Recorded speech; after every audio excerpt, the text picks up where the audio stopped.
भगवान श्री लक्ष्मी नारायण की अनुकंपा से आज के इस प्रेरक पुष्प सत्र में आप सबों का स्वागत है। आज दिवाली का परम पावन दिन है। भक्त माता लक्ष्मी की उपासना में लगे हैं। सबकी एक ही इच्छा है कि हमारे घर प्रचुर मात्रा में धन संपदा की प्राप्ति हो। इसी इच्छा से सब महालक्ष्मी की उपासना में तत्परता से लगे हैं। महालक्ष्मी भी आज अति प्रसन्न है। वे अपने भक्तों के बीच जाना चाहती हैं, अपने भक्तों से बात करना चाहती हैं, अपने भक्तों की मांग को पूरा करना चाहती हैं। इसी लालसा से तैयारी के साथ चलने को उद्धत हैं। इसी समय भगवान की नजर पड़ गई उन पर। भगवान ने पुकारा, महालक्ष्मी इधर आओ, कहाँ जा रही हो? महालक्ष्मी ने कहा कि मैं अपने भक्तों के बीच जा रही हूं, अपने भक्तों की इच्छाओं को पूरा करने जा रही हूं। मैं अपने भक्तों का मंगल करने जा रही हूं। भगवान ने कहा कि ये जो थाल तुमने लिया है इसमें क्या है? बोले, इसमें सारी सामग्रियां रखी हैं, जो भक्त जो मांगेगा हम इसमें से देंगे उसको, इसलिए हम लिए जा रहे हैं। भगवान ने कहा, इसमें से एक चीज हमें निकाल लेने दो। वो निकाल कर भगवान ने अपने चरणों के पास रख लिया और लक्ष्मी जी चल पड़ी भक्तों के बीच उस संपदा को बांटने।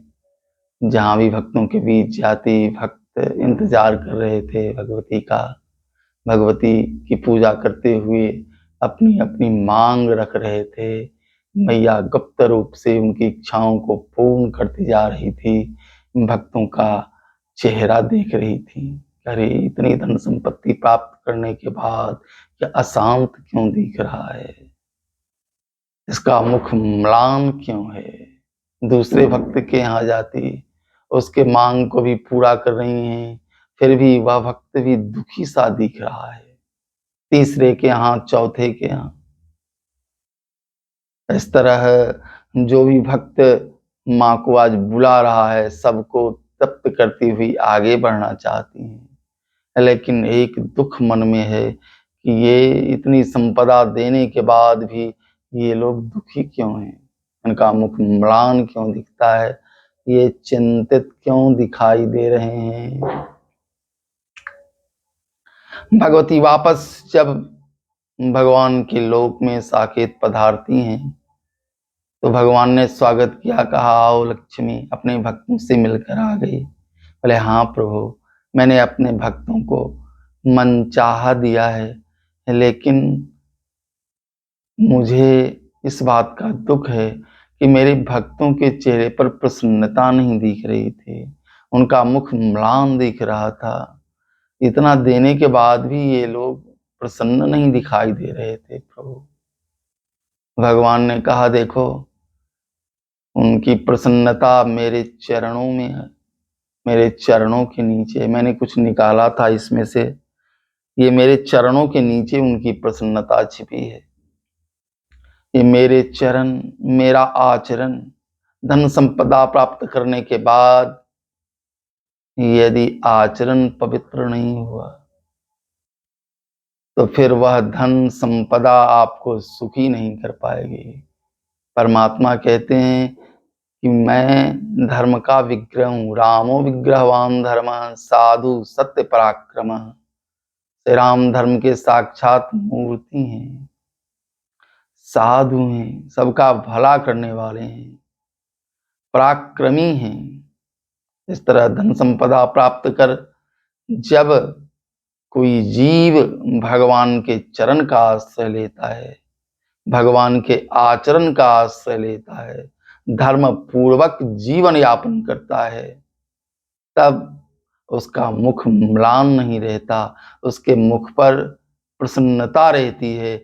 लेकिन जब उस धन को प्राप्त करने के बाद व्यक्ति का आचरण गिर जाता है तो वह अनर्थ करने लगता है और वह दुखी हो जाता है। भगवान ने आगे कहा कि लक्ष्मी देखो, तुम्हारे साथ जो गणपति की पूजा करेंगे, गणेश की जो पूजा करेंगे, वे निश्चित रूप से तुम्हारे धन संपदा का सदुपयोग कर पाएंगे। तुम धन संपदा की देवी हो और गणपति गणेश विघ्न करता भी हैं, विघ्न हरता भी हैं और विवेक के देवता हैं। व्यक्ति के पास बुद्धि हो और बुद्धि में विवेक नहीं हो, विवेक संयुक्त बुद्धि नहीं हो, तो फिर वह अच्छे बुरे की पहचान गंवा बैठता है, फिर वह अच्छाई का मार्ग छोड़ देता है। विवेकी व्यक्ति ही सही मार्ग से चल सकता है और सही दिशा में चलने वाले की ही दशा ठीक हो सकती है। इसलिए गणपति की पूजा यदि कोई तुम्हारे साथ करते हैं और इस अभिलाषा के साथ कि गणपति विवेक के देवता हैं और हम अच्छे मार्ग में इस धन संपदा का उपयोग करेंगे, धन संपदा को खर्च करेंगे, भगवान के चरण का आश्रय लेंगे, उनके आचरण को अपने जीवन में अपनाएंगे, अगर ऐसा तुम्हारे भक्तों में हो गया तो निश्चित रूप से जानो कि तुम्हारे भक्त धन संपदा प्राप्त करके वह संपत्ति सुख संपत्ति हो जाएगी। हनुमान जी ने कहा था रावण से कि रावण, श्री राम के विमुख रहने वाले के पास जो संपत्ति है वह सुख संपत्ति नहीं है। सुख संपत्ति जब व्यक्ति के पास होती है तो उस धन से वह व्यक्ति अपने कुटुंबियों का पालन करता है, अपने माता पिता की सेवा करता है, अपने गुरुजनों की सेवा करता है, दीन दुखियों की सेवा करता है।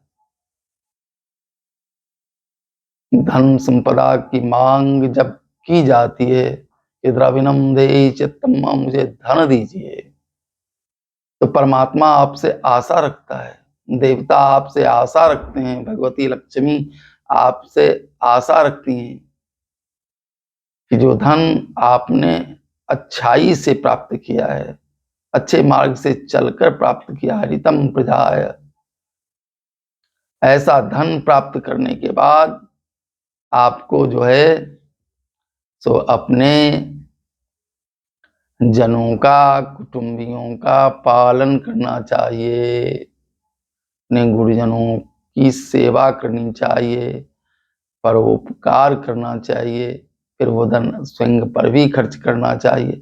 इस तरह यदि आप धन का सदुपयोग करेंगे तो ये लक्ष्मी की कृपा आप पर सदा बनी रहेगी और धन का यदि दुरुपयोग करने लगेंगे तो लक्ष्मी प्राप्त करने के बाद भी रात की नींद उड़ जाती, फिर बहुत परेशानी का सामना करना पड़ता है। इसलिए आपसे विनम्र प्रार्थना है कि उस धन का आप सदुपयोग करें जो भगवती की कृपा से आपको प्राप्त हो रही है।